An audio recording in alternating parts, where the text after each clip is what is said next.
हाँ जी भाट साहब, नमस्कार। कैसे हालचाल है? बढ़िया। अरे कहाँ में गए आज ये?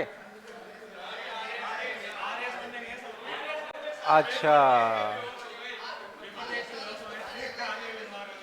पेपर देख के बेहोश हो गए? तो ये तो अभी आरपीसी का ट्रेलर चल रहा है, फिल्म तो अभी रिलीज होगी। तो ये तो ट्रेलर है, समझ जाओ अब आप।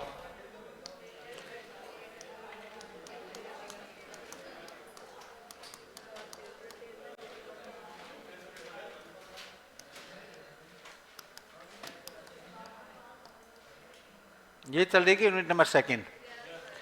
और कहाँ चल रहे थे अपन? व्यवस्थावादी यानी आधुनिक सिद्धांत चल रहे थे अपन, है ना? और इसमें अपन ने कहाँ तक पढ़ लिया था ये बताओ? व्यवस्थावादी पढ़ा दिया क्या? देखो, छोटा सा सिद्धांत है, व्यवस्था सिद्धांत। और ये दिया किसने है? चेस्टर बर्नार्ड ने। और पुस्तक कौन सी है? Function of executive. तो फंक्शन ऑफ एग्जीक्यूटिव में इसने व्यवस्था सिद्धांत दिया। कौन सा सिद्धांत दिया था? व्यवस्था। बिल्कुल छोटा सिद्धांत है। अब एक बात तो ये ध्यान रखिएगा कि व्यवस्था सिद्धांत का विकास का क्रम क्या रहा, लिखा दिया होगा ये तो विकास का क्रम देख लेते हैं एक बार। तो आप कहेंगे विकास का क्रम में पहला पॉइंट है जीव विज्ञान। और जीव विज्ञान में किसने प्रस्तुत किया? बर्टन लेफी ने प्रस्तुत किया। फिर आ गया मानव शास्त्र। और मानव शास्त्र में लियो स्ट्रास ने इसे प्रस्तुत किया। फिर इसके बाद में लोक प्रशासन में इसने चेस्टर बर्नार्ड ने इसे प्रस्तुत किया। फिर अंतर्राष्ट्रीय राजनीति में इसे कैपलान ने प्रस्तुत किया। और एक और पूछा जाए कि राजनीति विज्ञान में इसे किसने प्रस्तुत किया था, तो ये किया था डेविड ईस्टन ने। किसने प्रस्तुत किया था? David Easton. तो एक तो छोटा सा विकास का क्रम इसका ध्यान रख लेंगे कि व्यवस्था सिद्धांत डेवलपमेंट हुआ कैसे है, किस प्रकार से ये प्रस्तुत किया गया। तो सबसे पहले इसे जीव विज्ञान में बर्टन लेफी नामक व्यक्ति ने प्रस्तुत किया था। फिर आप कहेंगे मानव शास्त्र में लियो स्ट्रास ने इसे प्रस्तुत कर दिया। फिर लोक प्रशासन में इसे चेस्टर बर्नार्ड ने प्रस्तुत कर दिया। फिर अंतर्राष्ट्रीय राजनीति में इसे मार्टिन कैपलान के द्वारा प्रस्तुत किया गया। और राजनीति विज्ञान में डेविड ईस्टन ने इसे क्या किया? प्रस्तुत किया। इतना तो क्लियर हुआ कि नहीं हुआ? ये राजनीति विज्ञान वाला नहीं लिखा ना, तो ये लिख दो एक पॉइंट, राजनीति विज्ञान में डेविड ईस्टन ने।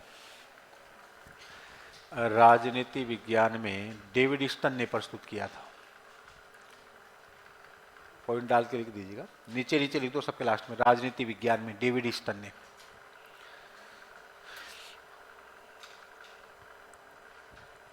अच्छा, फिर चेस्टर बर्नार्ड क्या करे? देखो, चेस्टर बर्नार्ड में एक लाइन बड़ी इंपॉर्टेंट आ जाती है, हाँ, कि चेस्टर बर्नार्ड है ये संगठन को मानवीय व्यवस्था मानता है, एक सामाजिक संगठन मानता है कि संगठन है वो मानवीय व्यवस्था है, एक सामाजिक संगठन है। तो आपसे पूछा जाए कि लोक प्रशासन में मानवीय व्यवस्था या सामाजिक संगठन का जनक किसे कहा जाता है, तो आप कहेंगे चेस्टर बर्नार्ड को। लेकिन इससे पहले भी संगठन को सामाजिक संगठन किसने माना है? एल्टन मेयो ने। किसने? एल्टन मेयो ने। ये बार बार ये पॉइंट है, छोटे छोटे पॉइंट ही निकलेंगे मूर्खों। तुम पीछे की चीजें भूल जाते हो, आगे की चीजें 5 मिनट के लिए याद रखते हो, 2.5 मिनट बाद में वो साफ हो जाती है आपकी। तो आपको अपना नाम तो याद रहता है ना, कि मैं यहाँ का हूं, तुम्हारा पता ही नहीं। अब देखिएगा, अब आगे आप बातचीत करेंगे, सुनना एक मिनट, समझ लो, एक मिनट बाद में लिखना। चेस्टर बर्नार्ड संगठन को 2 भागों में बांटता है। संगठन को कितने भागों में बांटता है? 2 भागों। कि संगठन जो होता है वो 2 टाइप का होता है, एक औपचारिक संगठन होता है और एक होता है अनौपचारिक। अब देखिएगा, ये मैं पहले भी बता चुका हूं। अगर आप क्वेश्चन ये पूछा जाए कि किस विचारक ने संगठन को औपचारिक और अनौपचारिक टाइप में बांटा है? चेस्टर बर्नार्ड ने। किसने बांटा है? चेस्टर बर्नार्ड ने। अब आपसे पूछा जाए कि औपचारिक संगठन क्या होता है? जिसमें नियम होते हैं, नियम कानून, सिर्फ वहां पे नियम और कानूनों का क्या होता है? प्रभाव होता है। वो कौन सा संगठन होगा आपका? औपचारिक। और अनौपचारिक में आप कहेंगे मानवीय संबंध। मानवीय संबंध यानी नियम तो होंगे उसमें, ऐसी बात नहीं कि संगठन बिना नियम चलेगा, लेकिन नियमों के साथ साथ वहां पर कौन से संबंध होंगे? मानवीय संबंध भी स्थापित होंगे। वो कौन सा संगठन होता है? अनौपचारिक। तो आप फिर बात करेंगे कि चेस्टर बर्नार्ड संगठन को कितने भागों में बांट देता है? 2 भागों में। एक औपचारिक हो गया, एक अनौपचारिक। औपचारिक संगठन है जिसमें नियम कानून कायदे, बाहरी चीजें यानी मानवीय संबंधों को वहां पर कोई जगह नहीं है। जबकि अनौपचारिक में आप कहेंगे इसमें मानवीय संबंधों पर क्या दिया जाता है? बल दिया जाता है। क्लियर हो गया? इसके बाद में आप कहेंगे कि चेस्टर बर्नार्ड क्या कहता है? समझने के, चेस्टर बर्नार्ड कहता है कि समाज एक व्यवस्था है। समाज एक क्या है? व्यवस्था।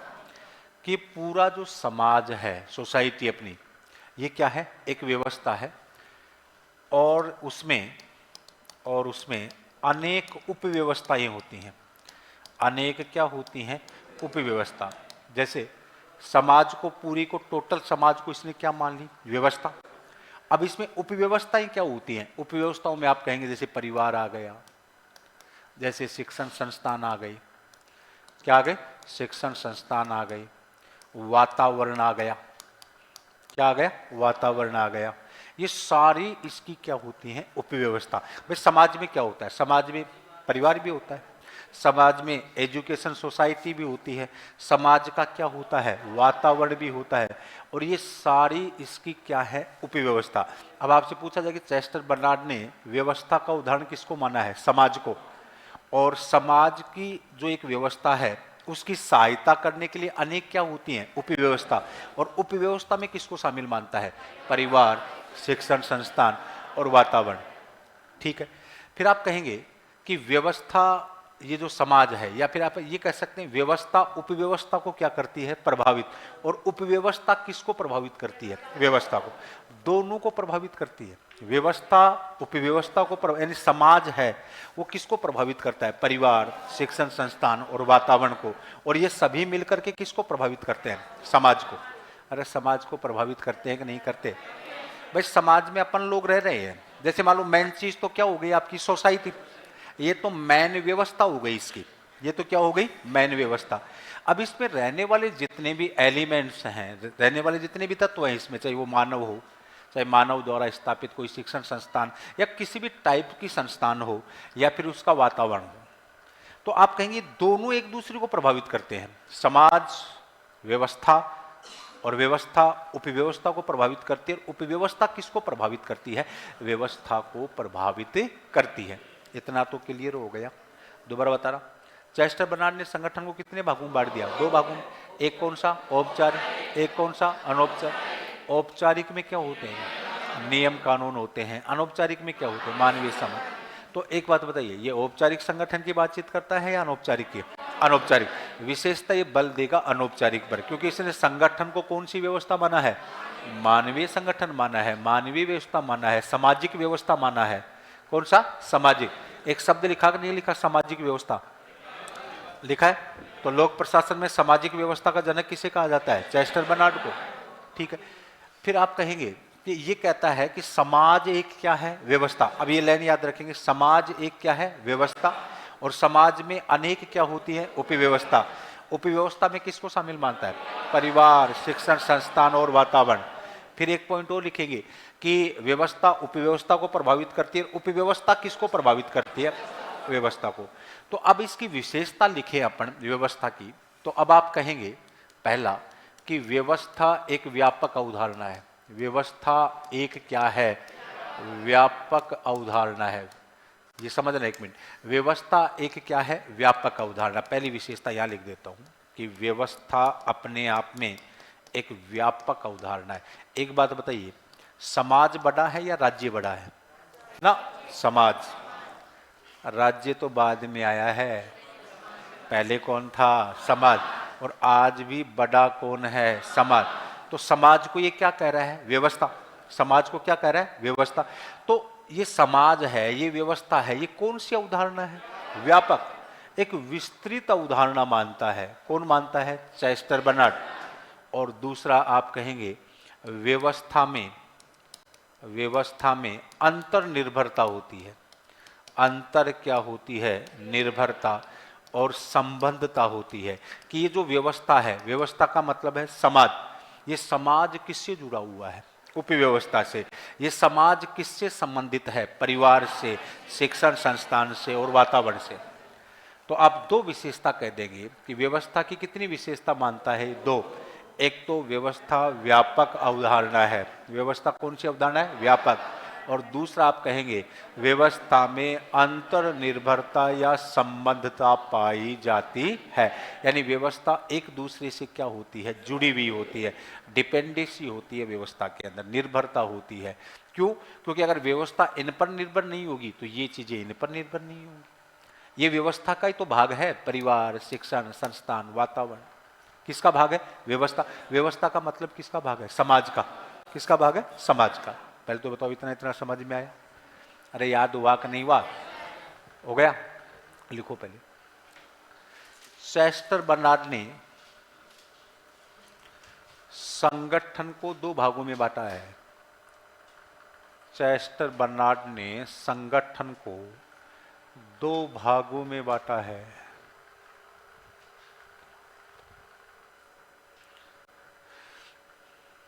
चेस्टर बर्नार्ड ने संगठन को कितने भागों में बांटा है? दो भागों में। अब संगठन लगा के दो पार्ट कर दो इसके, एक औपचारिक, एक अनौपचारिक। एक औपचारिक लिख दो, एक अनौपचारिक लिख दो।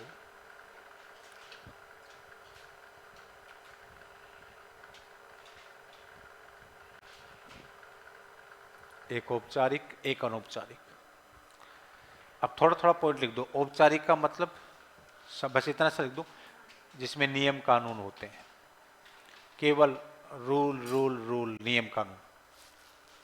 औपचारिक में लिखो इसमें केवल नियम कानून होते हैं, इसमें केवल नियम कानून होते हैं। और एक लिख दो अनौपचारिक। औपचारिक में तो नियम कानून, अनौपचारिक में लिखो मानवीय संबंध। अनौपचारिक में लिखिएगा मानवीय संबंध। अनौपचारिक में हो गया मानवीय संबंध। ठीक है, अगला लिखिएगा। चेस्टर बर्नार्ड के अनुसार, चेस्टर बर्नार्ड के अनुसार, चेस्टर बर्नार्ड के अनुसार समाज एक व्यवस्था है। चेस्टर बर्नार्ड के अनुसार समाज एक व्यवस्था है और उसमें अनेक उपव्यवस्थाएं होती हैं। समाज एक व्यवस्था है और उसमें अनेक उपव्यवस्थाएं होती हैं। जैसे जैसे परिवार, शिक्षण संस्थान, जैसे परिवार, शिक्षण संस्थान, वातावरण, जैसे परिवार, शिक्षण संस्थान और वातावरण। ठीक, अगला लिखिएगा। बर्नार्ड ने चेस्टर बर्नार्ड, तो बर्नार्ड ने व्यवस्था की दो मुख्य विशेषताएं मानी हैं। बर्नार्ड ने व्यवस्था की दो मुख्य विशेषता मानी है। बर्नार्ड ने व्यवस्था की दो मुख्य विशेषता मानी है। पहली विशेषता, व्यवस्था एक व्यापक अवधारणा है। व्यवस्था एक व्यापक अवधारणा है। व्यवस्था एक व्यापक अवधारणा है। और नंबर 2, व्यवस्था में अंतर्निर्भरता, व्यवस्था में अंतर्निर्भरता ओब्लिक अंतर्निर्भरता, इंटरडिपेंडेंसी, अंतर्निर्भरता ओब्लिक संबंधता पाई जाती है। अंग्रेजी बोलता हूँ ना मैं थोड़ा, अंतर्निर्भरता ओब्लिक संबंधता पाई जाती है। अंतर्निर्भरता ओब्लिक संबद्धता पाई जाती है। सीधा आपसे प्रश्न पूछा जाए कि चेस्टर बर्नार्ड ने व्यवस्था की क्या क्या विशेषताएं मानी है, तो व्यवस्था को अपने आप में एक तो विस्तृत व्यापक अवधारणा माना है, और एक आप कहेंगे व्यवस्था में क्या पाई जाती है, अंतर्निर्भरता, संबद्धता पाई जाती है। पहले तो ये बताओ इतनी क्लियर हुआ कि नहीं हुआ? ये लिख दिया। उपव्यवस्था में क्या क्या शामिल है, लिख दिया। व्यवस्था में तो समाज शामिल है, और उपव्यवस्था में क्या शामिल है, परिवार, शिक्षण संस्थान और वातावरण शामिल है। क्लियर हो गया? अब एक नोट डालो इंपॉर्टेंट, और नोट डाल के रुक जाओ। नोट डालिए और नोट डाल के रुक जाओ। आप कहेंगे बर्नार्ड ने संगठन के 3 तत्व माने हैं। रुक जाओ एक मिनट। संगठन के कितने तत्व माने हैं? 3। अब ये बड़ा इंपॉर्टेंट फैक्ट है कि चेस्टर बर्नार्ड अनौपचारिक संगठन की बातचीत करता है, और इसमें भी संगठन के कितने तत्व माने हैं? 3। कि 3 तत्व एक संगठन में होने जरूरी होते हैं। नंबर 1 ये कहता है संचार। क्या होना जरूरी है? संचार होना जरूरी है। नंबर 2 उद्देश्य, ओब्लिक लगा के एक पॉइंट और लिख सकते हो, प्रत्यायोजन। उद्देश्य ओब्लिक क्या होना चाहिए? प्रत्यायोजन।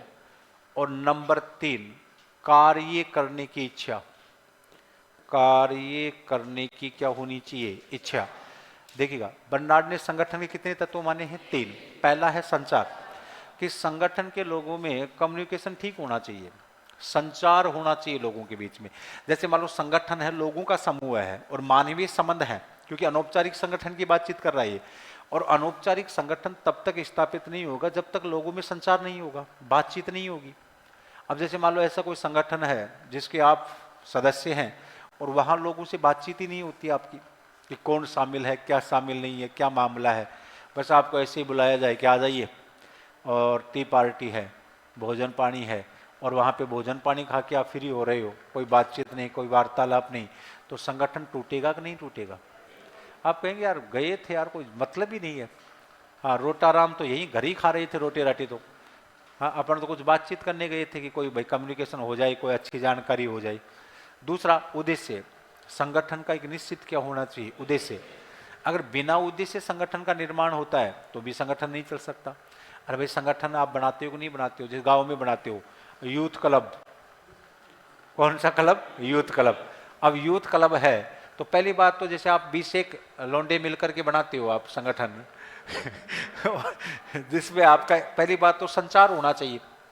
हाँ, 20 में इतना गहरा कम्युनिकेशन होना चाहिए कि आप जैसे मान लो दिल्लगी वाली बातें होनी चाहिए कि यार क्या करना है, क्या नहीं करना है। दूसरा उद्देश्य, यूथ क्लब बढ़ाया किस लिए है? अब उद्देश्य नहीं है, आपने उद्देश्य रख दिया फिल्म देखने का, तो वो कोई उद्देश्य थोड़ी है। समाज के उत्थान के लिए कि गांव की साफ सफाई करना, गांव की और कुछ करना गांव में, हाँ ऐसे तो कोई मामले नहीं भाई, नालियाँ उलिया को साफ करना, कोई ऐसा मामला। तो उद्देश्य होना जरूरी है संगठन का। क्या होना जरूरी है? उद्देश्य। दूसरा, तीसरा देखो ये बड़ी जबरदस्त बात कर रहा है, कार्य करने की इच्छा। कि आप जिस संगठन से जुड़ रहे हो उसमें आपकी इच्छा भी तो होनी चाहिए कि आप उसमें शामिल होना चाहते हो या नहीं। एक तो जैसे झूठा ही नाम दे दिया, गांव में ऐसे तो बनाते हैं, हाँ यूथ क्लब 500 मेंबर होने पे हार्दिक बधाइयाँ, हार्दिक बधाइयाँ। और जिसमें एक्टिव कितने आदमी है? एक वो बधाई देने वाला ही एक्टिव है, और कोई देने वाला एक्टिव है ही नहीं। जैसे आजकल गाँव में व्हाट्सएप ग्रुप मिल ही जाते हैं, प्रत्येक गाँव का व्हाट्सएप ग्रुप मिलता है। हाँ, तो उसमें जैसे मान लो कि आप अनाप शनाप की मैसेज और फिर आएगा ये मैसेज ना करे, केवल गांव की सूचनाओं को ही शेयर करे। होता है कि नहीं होता? अब जैसे मेरे गांव का एक व्हाट्सअप वो है, ग्रुप है। अब उसमें क्या होगा, उसमें जैसे मान लो कोई बिल्ली की फोटो भेज रहा है? हाँ, कोई कोई गाय भैंस बकरी बेचने की फोटो भेज रहा है कि भैंस बेचनी है, ये रेट है। फिर नीचे जो एडमिन होगा वो नीचे कहेगा ऐसी बातों के लिए टाइम नहीं है, केवल गांव की खबरें शेयर करें। फिर एक कह रहा है नीचे, फिर ये गांव की खबर है कि नहीं है? कि भाई भैंस है, बकरी है, टाट है और कुछ है। तो उसमें क्या होनी चाहिए आपको, कार्य करने की क्या होनी चाहिए, इच्छा। अब गांव में जैसे भी मैसेज आते हैं उसी की इच्छा होनी चाहिए आपको, प्रत्युत्तर जवाब देना चाहिए। एक कल परसों मेरे गांव में डाल रहा है पानी की किल्लत, पानी की किल्लत, महिलाओं के मटके दिखा रहा है, महिलाओं के मटके दिखा रहा है। किसी ने उसी की फोटो डाल के भेज दी, वो नलका चल रहा है फ्री का, ऐसे कैसा। कहते चुप रहे, कहते बोलने की ज्यादा जरूरत नहीं है। तो इसका मतलब इच्छा जरूर होनी चाहिए कार्य, तभी आपका संगठन बन सकता है। क्लियर हो गया? तो 1% तो इंपॉर्टेंट ये निकल जाएगा कि बर्नार्ड ने संगठन के कितने तत्व माने हैं? 3। पहला संचार, दूसरा उद्देश्य या प्रत्यायोजन, और तीसरा कार्य करने की इच्छा। अब देखो सबसे इंपॉर्टेंट चीज क्या कह रहा है बर्नार्ड? बर्नार्ड ये कह रहा है, ये बड़ा इंपॉर्टेंट पॉइंट है। बर्नार्ड ये कह रहा है कि किसी भी संगठन का आधार क्या होता है, किसी भी संगठन का आधार क्या होता है? तो एक नाम देता है ये, योगदान, संतुष्टि, प्रतिफल। ये शब्द याद रखना, योगदान, संतुष्टि, प्रतिफल होना चाहिए। कि किसी भी संगठन का जो बेस होता है, संगठन तभी बना रहेगा जब उस संगठन में कौन सा नियम होगा? योगदान, संतुष्टि, प्रतिफल का सिद्धांत होगा। योगदान, संतुष्टि, प्रतिफल का मतलब क्या होता है? कि एक संगठन तभी तक बना रहता है, तभी तक बना रहता है जब तक श्रमिक को उसके योगदान के अनुसार, उसके योगदान के अनुसार क्या मिलता है? वेतन मिलता है, उसे न्याय मिलता है, तभी तक वो संगठन बना रहेगा। जहां श्रमिकों को उनकी योग्यता के अनुसार, उनके योगदान के अनुसार संतुष्टि प्राप्त नहीं होगी, संतुष्टि का मतलब वेतन, संतुष्टि का मतलब वेतन प्राप्त नहीं होगा, तब तक वो संगठन आगे संचालित नहीं हो सकता, संगठन खत्म हो जाएगा। वो एक बात बताओ, जैसे आप किसी भी संगठन में काम करोगे तो आप भी तो यही काम करोगे, योगदान, संतुष्टि, प्रतिफल। वेतन की बात छोड़िए, जैसे गांव में आपने कोई संगठन बनाया, मेहनत आप कर रहे हो, और आपका जो योगदान रहा है उस संगठन को बनाने में, उसका यदि प्रतिफल आपको नहीं मिल रहा है तो बताइए आप संगठन से हटोगे कि नहीं हटोगे? बिल्कुल सरासर हट जाओगे आप। जैसे मान लो वेतन वाला मामला नहीं है, आपने वैसे संगठन बनाया और 26 जनवरी का प्रोग्राम चल रहा है और मैन भूमिका योगदान बनाने, संगठन बनाने की आपकी, और वहां पे आपको ही नहीं पूछा जा रहा। आप ये तो चाहोगे ना कि यार मेरे से तो पूछा जाए कि सोल किसके लाने हैं, गडवे किसके लाने हैं, टोकरी किसकी लानी है, चम्मच किसकी लानी है, साफा किसके लानी है, कम से कम पूछा तो जाए। और आपको कोई कुत्ता नहीं पूछ रहा है तो फिर आप कहेंगे ब्लॉक करो, मामले को क्या करो, ब्लॉक। और फिर शाम को कहोगे छोड़ दिया मैंने, क्या कर दिया? छोड़ दिया मैंने उसको। तो किसको छोड़ दिया? संगठन को। क्योंकि संगठन कब तक चलेगा, वो शब्द याद रखना, योगदान, संतुष्टि, प्रतिफल। योगदान, संतुष्टि, प्रतिफल का मतलब क्या है?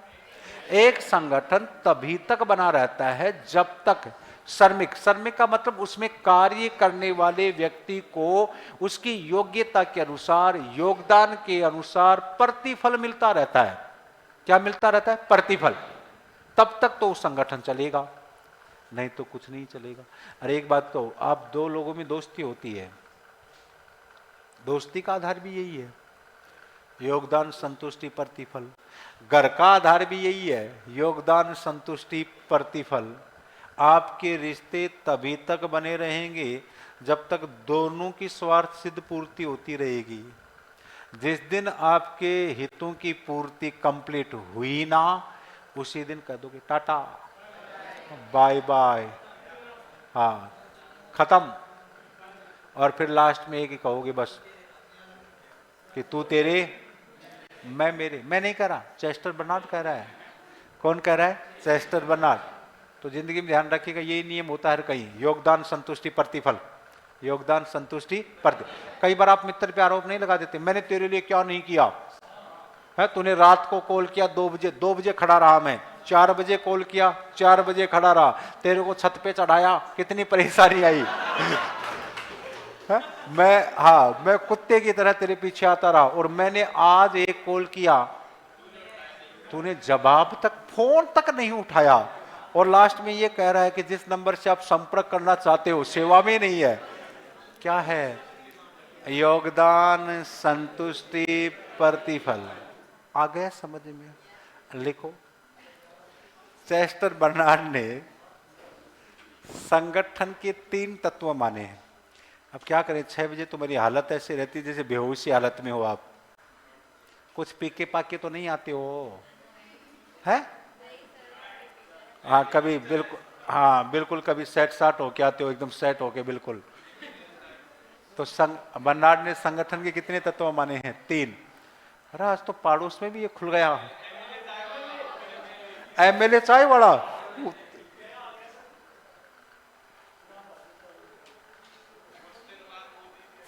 तब तो अब तो इधर नजदीकी नजदीकी निकल जाओगे, है खाने पीने के लिए। ये अरे जेब में डाल रखी है मैंने तो उद्घाटन की टोपी है तो वहां जाना पड़ेगा फिर। अच्छा, तो संगठन के कितने तत्व हैं? 3। एक बार सेवा का मौका अवश्य देंगे इसको। देना है क्या सेवा का मौका? ठीक है। अरे आज नहीं तो बर्नार्ड ने संगठन के कितने तत्व माने हैं? 3। लिखिए। नंबर 1 लिखो, संचार। बावड़ी बात मत करो, पहले लिखो संचार। संचार का मतलब बातचीत। अरे लगातार बातचीत होती रहनी चाहिए। जिस दिन बातचीत नहीं होती है, जैसे 2, 4, 5, 6 महीनों में बातचीत होती है, तो फिर रिश्ता खत्म है। नंबर 2, उद्देश्य ओब्लिक प्रत्यायोजन। उद्देश्य ओब्लिक प्रत्यायोजन दूसरा तत्व है कि संगठन का उद्देश्य होना चाहिए, वह प्रत्यायोजन भी होना चाहिए। और तीसरा, कार्य करने की इच्छा। आपकी इच्छा भी होनी चाहिए, कार्य करने की इच्छा। अब जैसे इच्छा ही नहीं है, हाँ अब इच्छा ही नहीं है तो नहीं है, कार्य करने की इच्छा। तो कितने तत्व मान लिए? 3। अब एक नोट लगाओ और नोट डाल के लिखो, चेस्टर बर्नार्ड ने संगठन का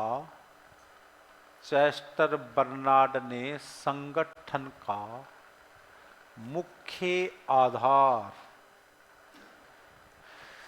चेस्टर बर्नार्ड ने संगठन का मुख्य आधार योगदान, संतुष्टि, प्रतिफल को माना है। ये शब्द याद रखना भाई।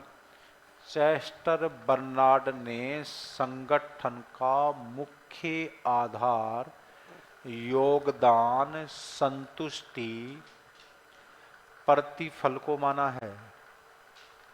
योगदान, संतुष्टि, प्रतिफल को माना है। अब इसका मतलब क्या है? तो सामने तीर का निशान लगा के दो इसके सामने कि योगदान, संतुष्टि, प्रतिफल का मतलब क्या है। अर्थात एक संगठन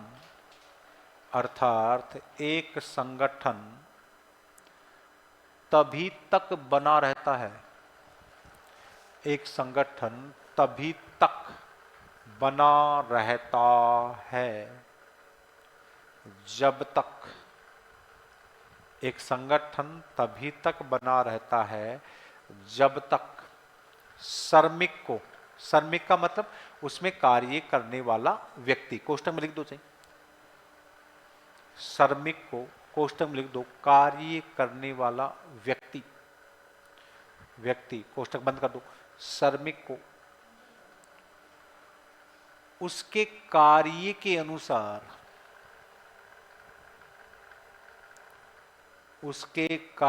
के अनुसार, संतुष्टि ऑब्लिक वेतन, भाई संतुष्टि किससे मिलेगी? वेतन ऑब्लिक प्रतिफल मिलेगा। अब प्रतिफल किसी का मिल सकता है, प्रतिफल मिलेगा उसके कार्य के अनुसार, या तो आर्थिक मिले या कोई भी संतुष्टि मिलनी चाहिए उसे। हाँ, कुछ भी दिया जा सकता है जिससे कि वो खुश रहे जिससे कि क्या रहे, वो खुश, यानी उसके कार्य के अनुसार, उसे योगदान के अनुसार संतुष्टि मिलनी चाहिए, रिटर्न मिलना चाहिए उसके लिए कि भाई तू ही है सबकी में। जैसे कई आदमी, कुछ एक दुनिया में आदमी कैसे होते हैं, उनको सिर्फ प्रशंसा चाहिए और कुछ नहीं चाहिए, कुछ ही करवा लो आप, कुछ भी करवा लो उनसे, बस उनसे ये कह दो भाई जी, और भाई जी को आते नमस्कार, और कुर्सी छोड़ दो और कुर्सी पे बैठा दो भाई जी को, और फिर भाई जी से कुछ ही करवा लो कि यार भाई जी हो जाना चाहिए 5-1 हज़ार रुपया, ले लीजिए। यह है योगदान संतुष्टि प्रतिफल का सिद्धांत। और संगठन तभी एक्टिव रहता है जब इस सिद्धांत पर वो क्या करता है, कार्य करता है। पहले तो ये बताओ इतना इतना क्लियर हुआ कि नहीं? वाह, हो गया क्या? ये इतना ही है, हो गया चेस्टर बर्नार्ड? थोड़ा सा और दिखा देता हूं। हाँ रुको, अब चेस्टर बर्नार्ड है, उसने सत्ता पर भी विचार दिए हैं, उसने सत्ता पर भी क्या दिए हैं, विचार। कि चेस्टर बर्नार्ड का एक सिद्धांत बड़ा प्रसिद्ध है, वैसे तो सत्ता में जब लिखाऊंगा आपको शक्ति सत्ता वेदता, तो वहां पर भी अपन चर्चा करेंगे चेस्टर बर्नार्ड की, लेकिन थोड़ी सी चर्चा यहां कर लेते हैं लास्ट पॉइंट के ऊपर। आप कहेंगे चेस्टर बर्नार्ड किस पर विचार देता है? सत्ता पर। तो सबसे पहले तो ये देखो सत्ता क्या होती है, बताओ, देखो सत्ता क्या होती है?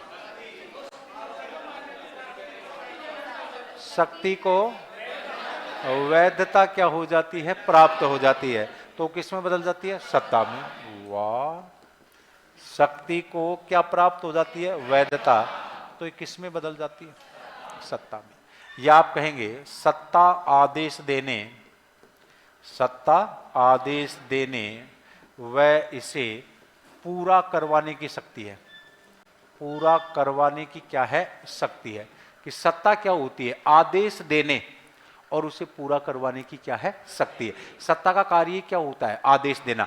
जैसे पिताजी सत्ता में रहते हैं तो पिताजी क्या देते हैं? और फिर आदेश के अनुसार आपको कार्य भी क्या करना पड़ेगा? पूरा करना पड़ेगा। पिताजी ने कहा कि आज बस बाट की कोई बोरी बारी लेनी है, काकड़ा की बोरी ले रानी है, जानो काकड़ा? अरे वाह, मैं सारे देसी हो क्या? सारे देसी हो? अरे रुको, देसी तो हो लेकिन लड़कियों को आदिवासी को ध्यान नहीं, बाट काकड़े होते क्या है? बाट कौन जाने? बाट, अच्छा जानो? अच्छा, और काकड़े वो, ये मास्टर ने किसी में बात ऊपर नहीं करती है। सिटी गांव के दर्शन ही नहीं किया आज तक। वो गाना सुना, वो भजन सुना, थाड़ी भर के लाई रखी चढ़ो है ऊपर घी की बाटरी, और जीमो मारा श्याम धनी, जीमा वह बेटी जात की। क्या बात तो ये क्या कह रहा है कि सत्ता क्या है? सत्ता, एक तो आप कह सकते हैं सत्ता है जब शक्ति को क्या मिल जाती है? वैधता मिल जाती है। तो अरे ये कौन कर रहा है ऐसे? ये है, ये कौन बना रहा है रात का सीन?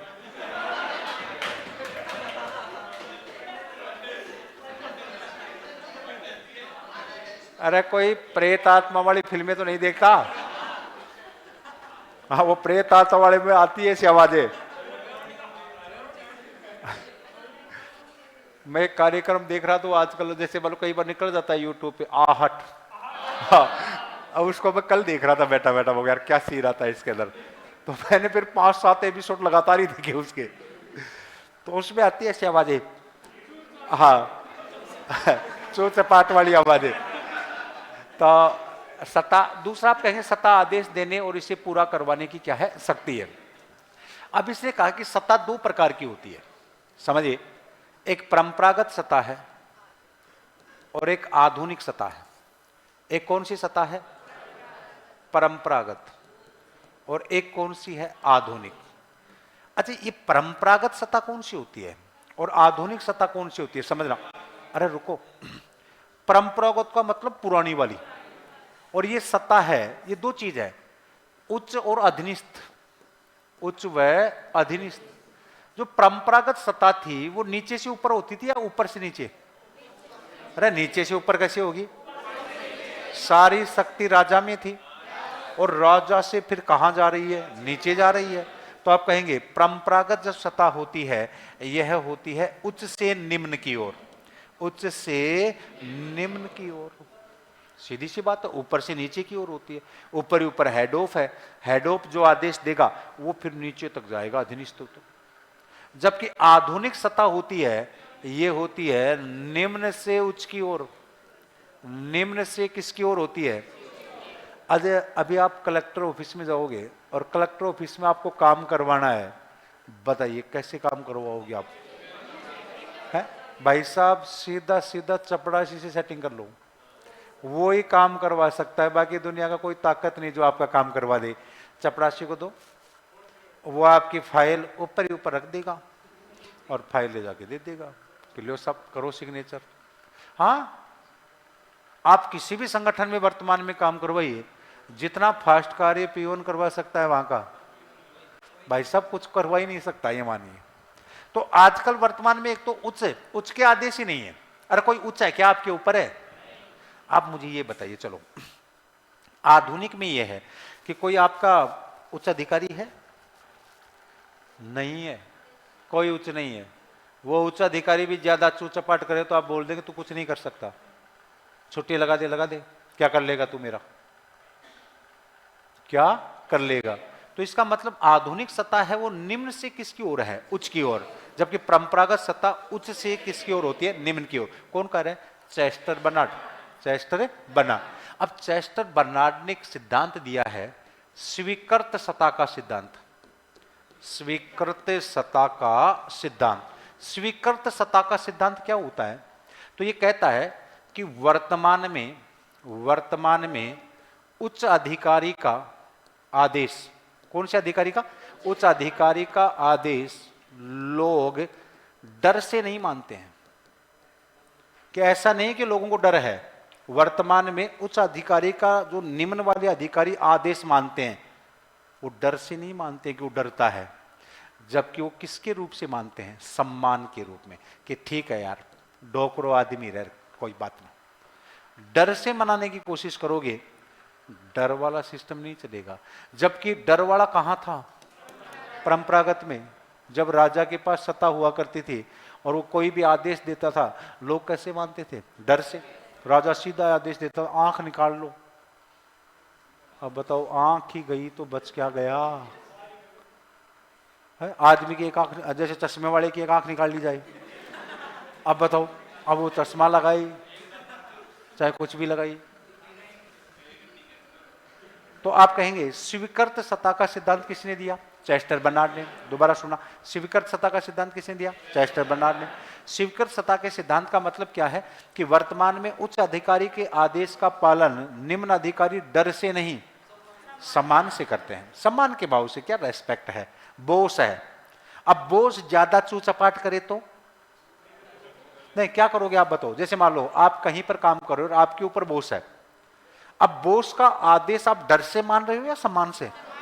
क्या ठीक है, सीनियर आदमी है और वो सीनियर आदमी ज्यादा ही चूचपाट करे तो आप सीधा कोने में ले जाएंगे, 2-4 रैपटा मारेंगे, ठीक है बॉस बन रहा है यार। हम तो कई बार नहीं कहते, हम तो तेरे को बोस बोस कर रहे हैं और बोस सर पे बैठ रहा है, ले रैपटा।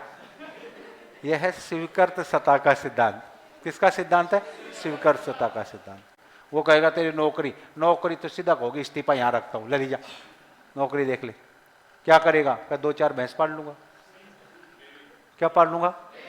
दूध की डेयरी खोल लूंगा है, और फिर उसमें लिख देंगे B.Ed दूध वाला,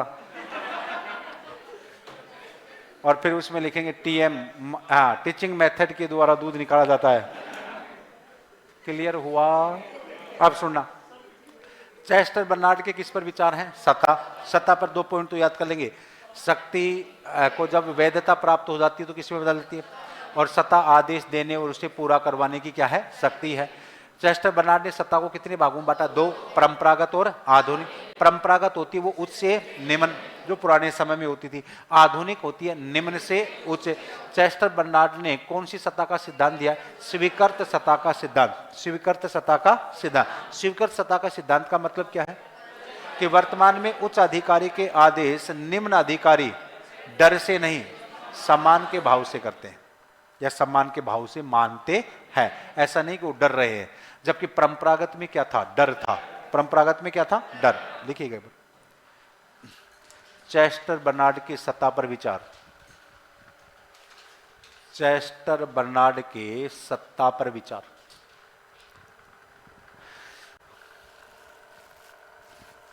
चेस्टर बर्नार्ड के सत्ता पर विचार।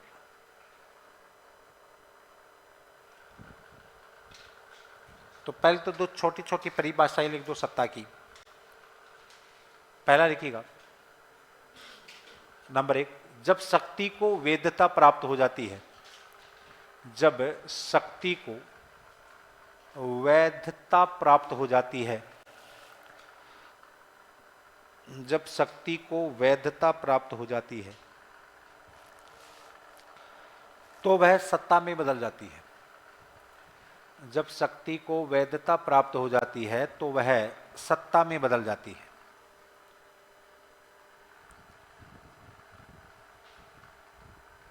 तो वह किस में बदल जाती है? सत्ता में। और नंबर 2, सत्ता आदेश देने, सत्ता आदेश देने वह इसे पूरा करवाने की शक्ति है। सत्ता आदेश देने वह इसे पूरा करवाने की शक्ति है।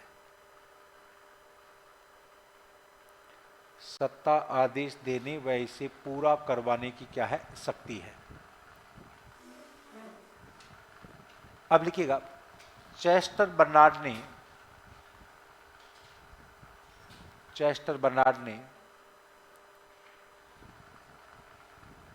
सत्ता के 2 प्रकार माने हैं।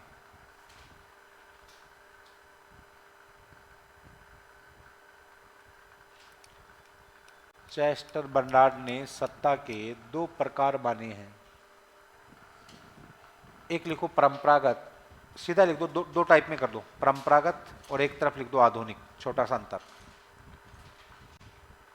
2 प्रकार माने, 2 टाइप कर दो एक बार ऐसे, परंपरागत, आधुनिक।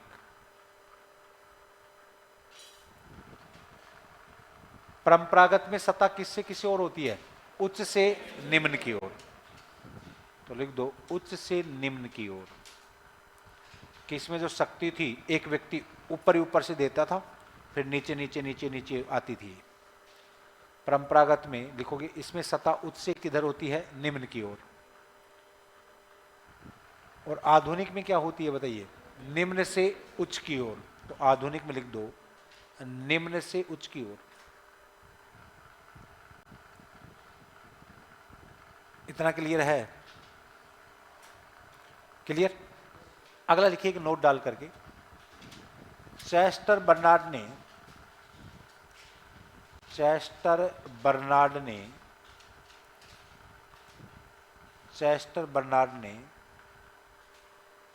स्वीकृत सत्ता का सिद्धांत दिया है। चेस्टर बर्नार्ड ने स्वीकृत सत्ता का सिद्धांत दिया है।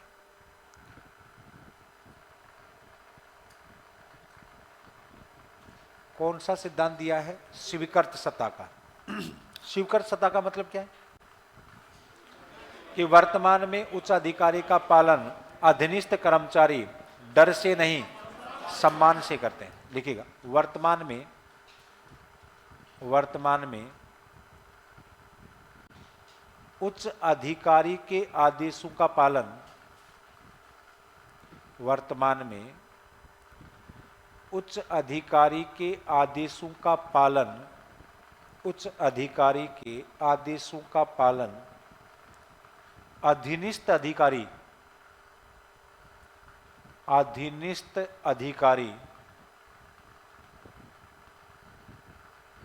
डर से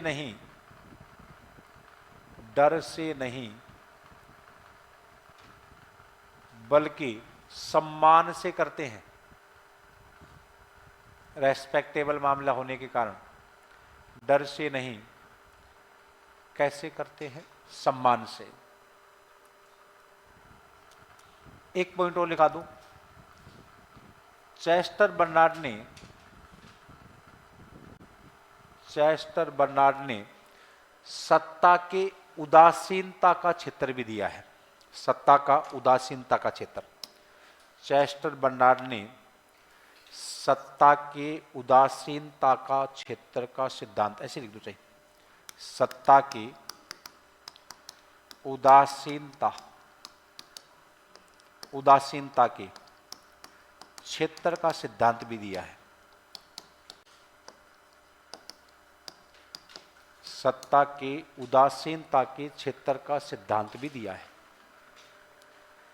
सत्ता के उदासीनता के क्षेत्र का सिद्धांत भी दिया है। अब आपसे पूछा जाए कि सत्ता के उदासीनता के क्षेत्र का सिद्धांत किसने दिया है? चेस्टर बर्नार्ड ने। किसने दिया है? Chester Barnard. इसी के साथ चेस्टर बर्नार्ड का व्यवस्था सिद्धांत खत्म और यूनिट नंबर सेकंड भी आपकी खत्म। अब देखो, सुनो एक मिनट, यूनिट सेकंड में आप, अरे रुक जाओ तो, मैं जो बात कर रहा हूं वो भी सुन लो एक बार, फिर बताना आप तो अपनी बात। तो यूनिट नंबर सेकंड में 3 सिद्धांत रहे आपके। कितने सिद्धांत शेष रहे? 3। एक तो आधुनिक में रह गया हर्बर्ट साइमन। कौन रह गया? हर्बर्ट साइमन, जिसका सिद्धांत है निर्णय निर्माण का सिद्धांत। और एक रहा आपका मनोसामाजिक, और जिसमें अब्राहिम मैस्लो और एक मैकग्रेगर। एक कौन रहा? मैकग्रेगर। ये 3 सिद्धांत रहे। बाकी तो हो गए ना, सच ही बताओ, बाकी तो हो गए, उसमें तो कोई गड़बड़ नहीं है। अब देखो ये तीनों सिद्धांत कहां पढ़ोगे? अरे रुको, तो आगे नहीं है, ये तो अभी पढ़ोगे। हर्बर्ट साइमन, ये पढ़ोगे आप। हर्बर्ट साइमन का जो सिद्धांत है ये पढ़ने वाले हो, आपका एक यूनिट आने वाली अभी आपके जस्ट, प्रशासनिक व्यवहार, 3rd यूनिट। कौन सी? प्रशासनिक व्यवहार। और इस 3rd यूनिट में आप 4 पॉइंट पढ़ेंगे। निर्णयन प्रक्रिया, डिसीजन प्रोसेस, निर्णयन प्रक्रिया। एक आप पढ़ेंगे अभिप्रेरणा, एक आप पढ़ेंगे संचार, और एक आप पढ़ेंगे नेतृत्व। 4 पॉइंट हैं ये। और इसमें अपन पहला पॉइंट पढ़ेंगे निर्णयन प्रक्रिया। निर्णयन प्रक्रिया, इसमें आप क्या पढ़ेंगे? Herbert Simon. वहां पढ़ेंगे आप इस हर्बर्ट साइमन को, ठीक है? तो वो सिद्धांत आपका क्या हो जाएगा? कंप्लीट। इसके बाद में अब्राहिम मैस्लो और मैकग्रेगर का जो पॉइंट आप पढ़ेंगे, ये पढ़ेंगे अभिप्रेरणा में, मोटिवेशन में। किसमें पढ़ेंगे? मोटिवेशन में। आ गया समझ में? तो अब डाल दो यूनिट 3rd। यूनिट 3rd,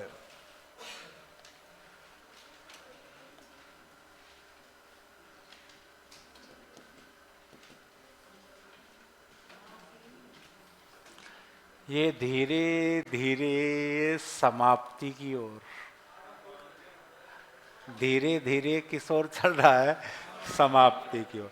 अब तो सारे छोटे छोटे सिद्धांत हैं। कौन से सिद्धांत हैं? छोटे छोटे सिद्धांत हैं। तो यूनिट 3rd में सुनना, जिसका नाम है प्रशासनिक व्यवहार। प्रशासनिक व्यवहार। रुको एक मिनट। और इस प्रशासनिक व्यवहार में आप कितने पॉइंट पढ़ने वाले हो? कितने पॉइंट पढ़ने वाले हो? 4। अब 4 पॉइंट क्या क्या पढ़ने वाले हो? एक तो आपका है निर्णयन प्रक्रिया, जिसको अपन कहते हैं डिसीजन प्रोसेस, निर्णयन प्रक्रिया। एक आप पढ़ने वाले हो अभिप्रेरणा। क्या पढ़ने वाले हो? अभिप्रेरणा। एक आप पढ़ने वाले हो संचार, और एक आप पढ़ने वाले हो नेतृत्व। क्या पढ़ने वाले हो? नेतृत्व। ये 4 पॉइंट है इसके अंदर। कितने पॉइंट हैं? 4। ये 4 पॉइंट पूरे होते यूनिट 3 आपकी क्या हो जाएगी? खत्म हो जाएगी। फिर यूनिट 4 और 5 तो सिर्फ रटने की है। 4 और 5 में क्या है? 4 और 5 में फर्स्ट ARC है, सेकंड ARC है, और एक लोकपाल है, और एक लोकायुक्त है। इसके बाद में पब्लिक फिनिश। जल्दी हो गई? जल्दी कैसे हो गई? अभी तो, अरे तो ये पढ़ थोड़ी लिए। देखो जल्दी हो गई। ये 4 पॉइंट पढ़ेंगे, इसमें भी टाइम लगेगा, कम से कम 10-12 दिन का टाइम तो इनमें लगने वाला है। ठीक है। फिर अपन फर्स्ट ARC सेकंड ARC पढ़ेंगे, उसमें कम से कम 2-4-5 दिन का टाइम लगने वाला है, यानी लगभग महीने भर तक। महीने भर तक नहीं पढ़, लेकिन 20-22। हाँ हाँ, रीड से पहले फिनिश कर देंगे इसको। है रीड के बाद में दोबारा चालू कर, दोबारा कर देंगे। तो 14 फरवरी को क्या स्पेशल है? Valentine day. तो उसमें क्या होने वाला है फिर? कुछ बड़ा धमाका? कौन है तुम्हारे से प्यार करने वाली वो मूर्ख? हाँ, जो भी प्यार करे तुम्हारे से, तो पहले उस मूर्ख को मुझे मिलाना। हाँ, पहले तो उस मूर्ख के मैं 2-4 रैप्टे ठोकूंगा एक बार तो सीधे, कि तेरे को यही बेवकूफ मिला था सारी दुनिया में, और कोई। लिखो यूनिट 3। यूनिट 3 प्रशासनिक व्यवहार। यूनिट 3 प्रशासनिक व्यवहार। 14 फरवरी है। प्रशासनिक व्यवहार।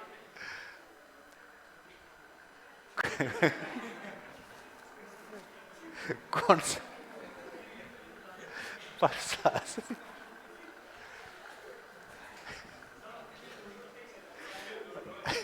क्या हो गया?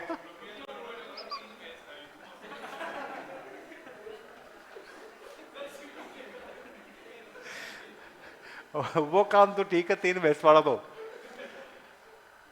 प्रशासनिक व्यवहार। और इसमें कितने बिंदु आप पढ़ने वाले हो? 4 बिंदु पढ़ने वाले हो। देखो, पहला निर्णयन प्रक्रिया। पहला निर्णयन प्रक्रिया। मेरा कोर्स कब पूरा हो गया पता ही नहीं चला। निर्णयन प्रक्रिया। अभिप्रेरणा है। समोसे जिस दिन अपनी लास्ट क्लास होगी उस दिन पक्का खिलाया जाएगा आपको। निर्णयन प्रक्रिया, अरे ना पक्का। जिस दिन पब्लिक गेट की लास्ट क्लास उस दिन थोड़ा धुआं करेंगे। फिर निर्णयन प्रक्रिया, अभिप्रेरणा, और तीसरा संचार। कौन सा पॉइंट है? संचार। और चौथा लिखिएगा नेतृत्व, लीडरशिप। नेतृत्व क्या है? नेतृत्व। ये यूनिट नंबर 3 है, और जिसमें 3 सिद्धांत छूटे हैं ना, हर्बर्ट साइमन तो यहां सल्टेगा, हर्बर्ट साइमन तो यहां सल्टेगा, और मैकग्रेगर और अब्राहिम मैस्लो कहां सल्टेगा? अभिप्रेरणा में सल्टेगा। आ गया समझ में? हाँ, कभी कंफ्यूजन हो जाओ कि साहब हर्बर्ट साइमन पढ़ाया ही नहीं। ठीक है, तो पहला पॉइंट डाल दो, निर्णय प्रक्रिया। यूनिट नंबर 3 का फर्स्ट पॉइंट, निर्णयन प्रक्रिया, जिसका नाम लिखोगे आप डिसीजन प्रोसेस। डिसीजन प्रोसेस, निर्णयन प्रक्रिया, डिसीजन प्रोसेस। अब देखो एक बार समझो इस पॉइंट को। एक तो ये निर्णय प्रक्रिया होती क्या है, डिसीजन कब लिया जाता है, डिसीजन लेने की प्रक्रिया क्या होती है, बताइए। यही पॉइंट है ये पूरा पूरा, कि निर्णय लिया कैसे जाता है, डिसीजन लेते कैसे हो आप, ना सोचते कहां हो आप तो ऑन द स्पॉट लेते हो डिसीजन। सोचते अपन अपन सारे ही है, आप हो मैं हूं। अपन सोचते हैं निर्णय लेने के बाद कि ये ले भाई ये गड़बड़ हो गया। हाँ, आप तो सीधा ही कहते हो जा, कर दिया तुझे फ्री, तो जी ले अपनी जिंदगी। और जैसे वो जाता है वैसे ही 10 मिनट बाद में आपको लगता है कि यार दुनिया का सबसे खूबसूरत नगीना हीरा मैंने खो दिया। फिर रोते रहो, फिर क्या करते रहो और रोते रहो। क्या हो गया? बला टली। बला किसके लिए? अरे आपको हर जगह वही चीज दिखती है क्या है? हर कहीं ध्यान रखिएगा, जिंदगी में रिश्ता जोड़ना बड़ा आसान है, लेकिन उसे निभाना बहुत मुश्किल है। एक बात तो लाइफ में ध्यान रखिएगा, किसी भी टाइप का रिश्ता किसी के साथ भी आप जोड़ें तो ये नहीं है कि आप मैंने 20 दिन जोड़ करके उसे तोड़ रहे हो। रिश्ता निभाना भी सीखिए, रिश्ता निभाना भी सीखिए, कुछ मजबूरियां उसकी भी समझिए। और अगर जिस दिन समझने लग गए ना, रिश्ता आपका बहुत लंबा रहने वाला है, बहुत लंबा, लाइफ टाइम भी रह सकता है, कोई जरूरी नहीं है। हाँ नहीं नहीं, शादी के बाद भी रह सकता है अगर आप में समझदारी है तो। और यदि समझदारी नहीं है तो शायद, मेरे को लगता है कि ये जो रिश्ते उश्ते होते हैं ना, ये 15-20 दिन से ज्यादा या 2 महीने से ज्यादा नहीं चलेंगे आपके। लास्ट 2 महीने में तो आप टाटा बाय बाय कर दोगे और फिर एक ही चीज आएगा, ब्लॉक। क्या आएगा? ब्लॉक। ब्लॉक मारने के लिए जाती है क्यों? तो अब देखो इसी के ऊपर चर्चा करेंगे, ब्लॉक कब मारा जाता है। निर्णय प्रक्रिया, डिसीजन प्रोसेस, समझना एक मिनट। एक बार तो प्रोसेस समझिएगा, निर्णय लेने की प्रक्रिया क्या होती है। तो ये कह रहा है कोई संगठन होता है। क्या होता है? संगठन। अब संगठन के सामने क्या पैदा होती है? समस्या। संगठन के सामने क्या पैदा होती है? समस्या। अच्छा, आप निर्णय कब लोगे? जब आपके सामने समस्या उत्पन्न होगी। इससे पहले तो निर्णय लेते नहीं अपन। समस्या आ जाती है तो भी नहीं लेते। समस्या जब भयंकर ही आ जाती है कि भाई अब ऐसा मैच नहीं, अब तो सीधा ही फोर्टीज का इलाज ही मिलने वाला है, तब अपन निर्णय लेते हैं कि अब छोड़ देना ही ठीक है। अब छोड़ देना ही क्या था? ठीक है। तो देखिए, सबसे पहले होता है संगठन। संगठन में क्या आती है? समस्या। समस्या का इसके बाद में आप क्या करते हो बताओ, दिखा। समाधान ऐसे कर दोगे। समस्या का आप ढूंढोगे विकल्प। क्या? ऑप्शन। कि आपके पास कितने ऑप्शन हैं। हाँ, तभी तो कहते हैं लोग कि जिंदगी में हमेशा ऑप्शन हमेशा 2 रहने चाहिए। ऑप्शन हमेशा। लेकिन एक कहने की बात ये ठीक है, ताकि जिंदगी में ऑप्शन एक ही होता है अपने पास, वो खत्म तो अपना भी खत्म। तो सबसे पहले संगठन होता है।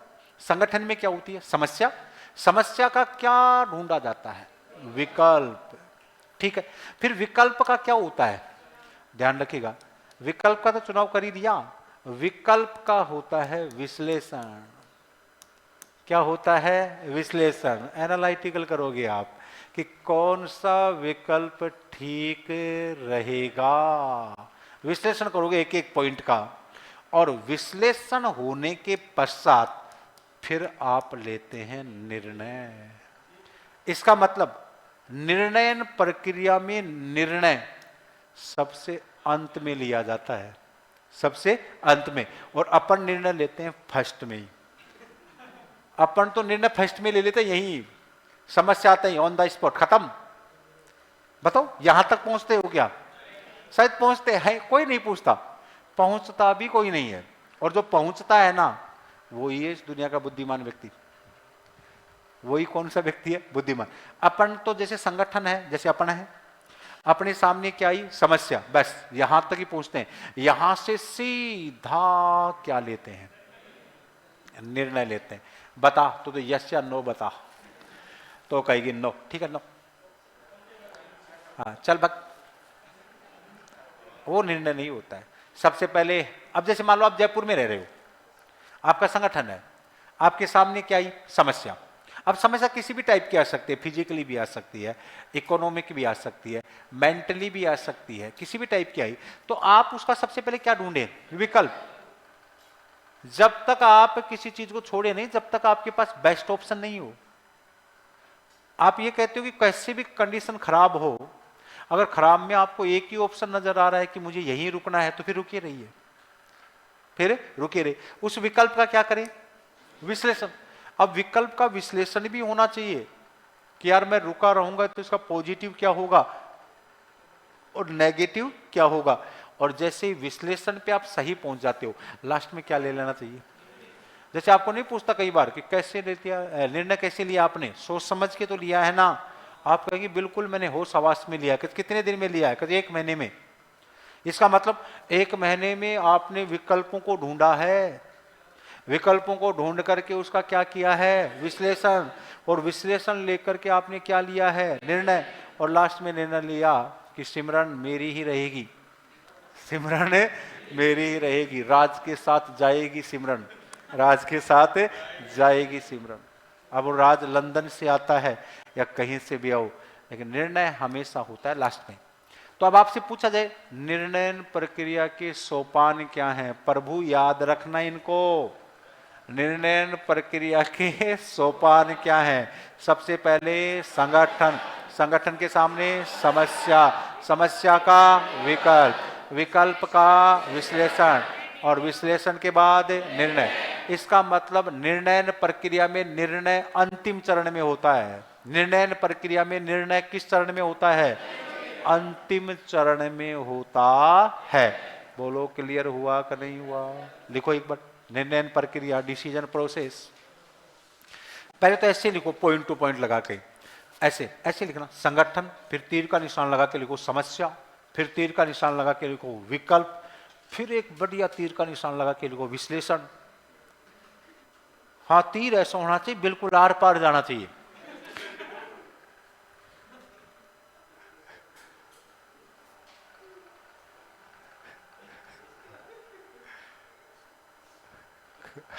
अरे जिधर भी तीर का इशारा कर रहे हो उधर ही संगठन। संगठन का सामने क्या आती है? समस्या, प्रॉब्लम। अब समस्या के बाद में क्या लिख दोगे? विकल्प, कि उसका विकल्प ढूंढेंगे, ऑप्शन। तो नहीं तो कोई और सही ऑप्शन ढूंढेंगे। फिर ऑप्शन यदि है ही नहीं आपके पास, तो उसी ऑप्शन पे रह जाना जो पुराने वाला ऑप्शन है। कि भाई कोई सेकेंड ऑप्शन फिला नहीं, तो फिर उसी को मना लेना प्रेम से कि देख मेरे से गलती हो गई, मैं तेरे लिए जान दे सकता हूँ। हाँ, फिर जैसे ऑप्शन मिले, जैसे ऑप्शन मिले साइड में ऐसे कल्टी मार देना कि अब आई हैव नो टाइम। तो संगठन, संगठन की क्या होती है? समस्या, समस्या का क्या होगा? विकल्प, विकल्प का क्या करो? विश्लेषण। तो विकल्प के सामने लगा दो विश्लेषण, और विश्लेषण के बाद में क्या होगा? निर्णय। क्या होता है? निर्णय। अब लिखो नीचे, अर्थात निर्णयन प्रक्रिया में, अर्थात निर्णयन प्रक्रिया में निर्णय, निर्णयन प्रक्रिया में निर्णय सबसे अंत में होता है। निर्णयन प्रक्रिया में निर्णय सबसे अंत में होता है, सबसे अंत में होता है। बोलो क्लियर हुआ कि नहीं हुआ? तो अब आपसे पूछा जाए कि निर्णयन प्रक्रिया किसे कहते हैं, अब बताओ, इसी को जोड़ दो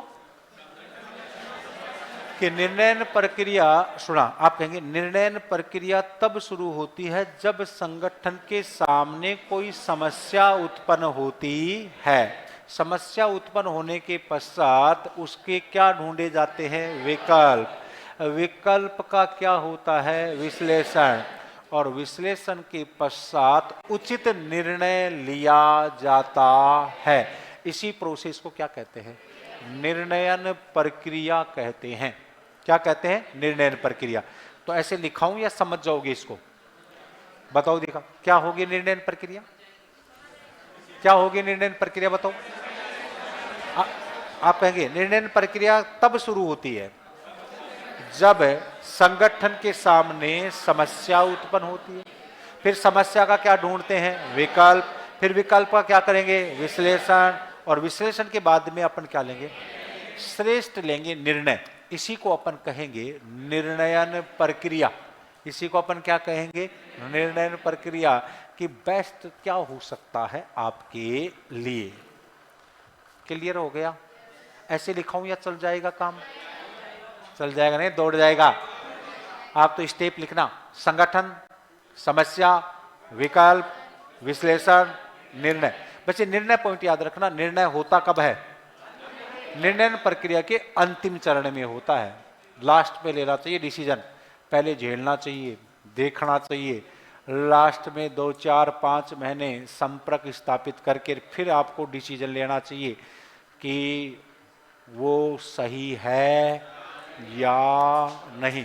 आप 1-2 मिनट में किसी के भविष्य का या किसी का डिसीजन नहीं कर सकते, और जिसने 1-2 मिनट में डिसीजन किया है वो गर्त में गया है। हाँ, 100%, 0.001% भी नहीं है, 100, 100/100। तो ये दोनों तरफ, दोनों पक्ष, मेल और फीमेल दोनों याद रखें, हाँ, कि डिसीजन प्रोसेस होता कैसे है। अब देखिएगा, आप कहेंगे कि निर्णय जो होता है, निर्णयन प्रक्रिया की 2 विचारधारा है। निर्णयन प्रक्रिया की कितनी विचारधारा है, 2। समझना एक मिनट, निर्णयन प्रक्रिया की 2 विचारधाराएं हैं कि भाई निर्णय लिया कैसे जाता है, कैसे लिया जाएगा, क्या मामला है, क्या नहीं है। तो इस निर्णयन प्रक्रिया की कितनी विचारधाराएं, 2। एक आपकी परंपरागत विचारधारा है और एक आपकी कौन सी है, आधुनिक विचारधारा। समझना इस पॉइंट को एक बार, बड़ा इंपॉर्टेंट पॉइंट है भाई, कि निर्णय प्रक्रिया की कितनी विचारधाराएं हैं, 2। यानी मामला चल रहा है डिसीजन का, एक परंपरागत और एक आधुनिक, ठीक है। परंपरागत का मतलब पहले वाले लोग, और आधुनिक का मतलब आज वाले। अच्छा, मुझे एक बात बताइए, चलो आप ही बताते जाइए, क्या प्रत्येक निर्णय व्यक्ति विवेकशीलता से और तार्किकता से ले सकता है क्या, नहीं ले सकता। चलो हाँ, बताते जाना आप मुझे, नहीं ले सकता, बात तो सही है। क्या निर्णय लेते समय निश्चित वातावरण और निश्चित परिस्थितियां होती हैं, नहीं होती हैं। कब बदल जाए, कब बदल जाए, कब बदल जाए कोई भरोसा थोड़ी है। वो कहा ना, जानवर वाला, मौसम की तरह तुम भी बदल तो न जाओगी, है? कब बदल जाए।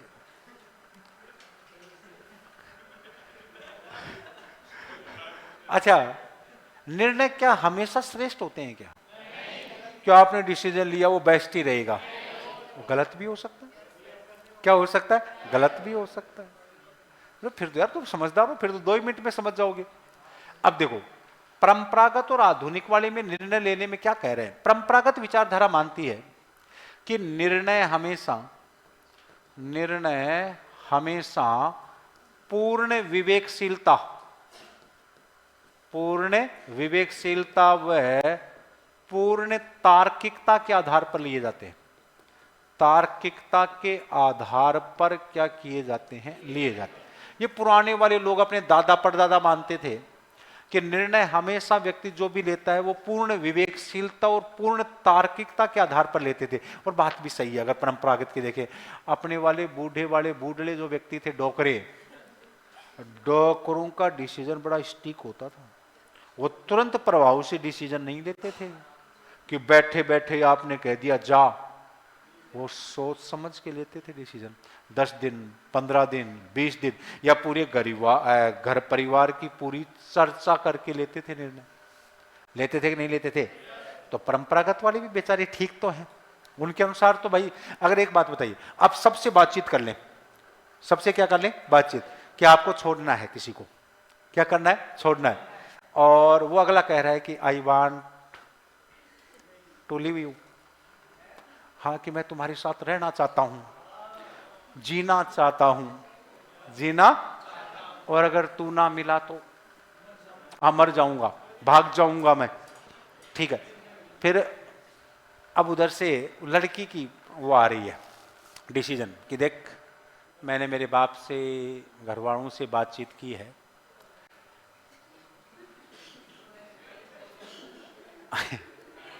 और बातचीत की है, तो देख निर्णय ये हुआ है कि मैं तेरे साथ नहीं रह सकती, मैं तेरे साथ नहीं रह सकती।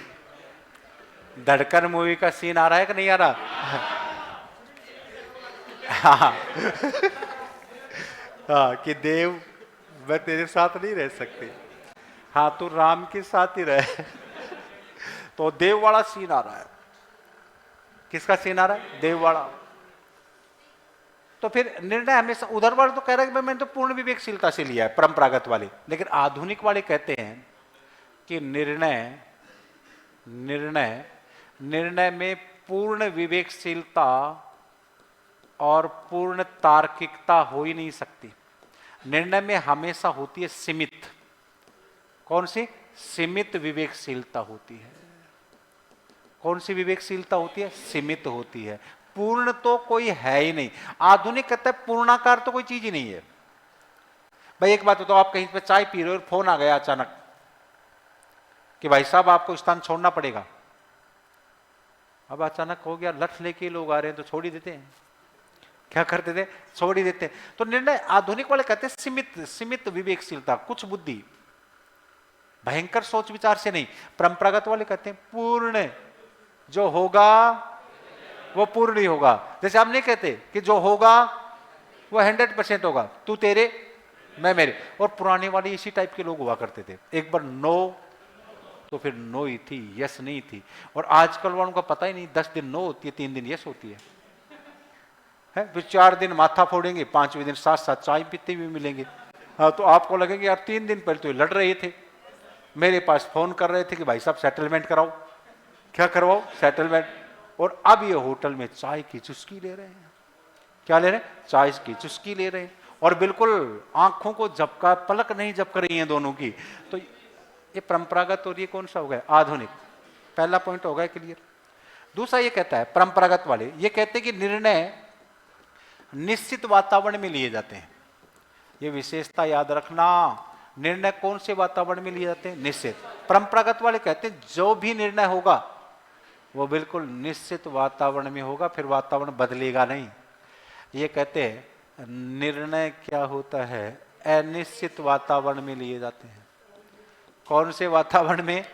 अनिश्चित, कि हवाओं का रुख कब बदल जाए कोई भरोसा नहीं है। कि 10 मिनट आपने पहले क्या स्टेटमेंट दिया और 11वें मिनट बदलना भी पड़ जाए।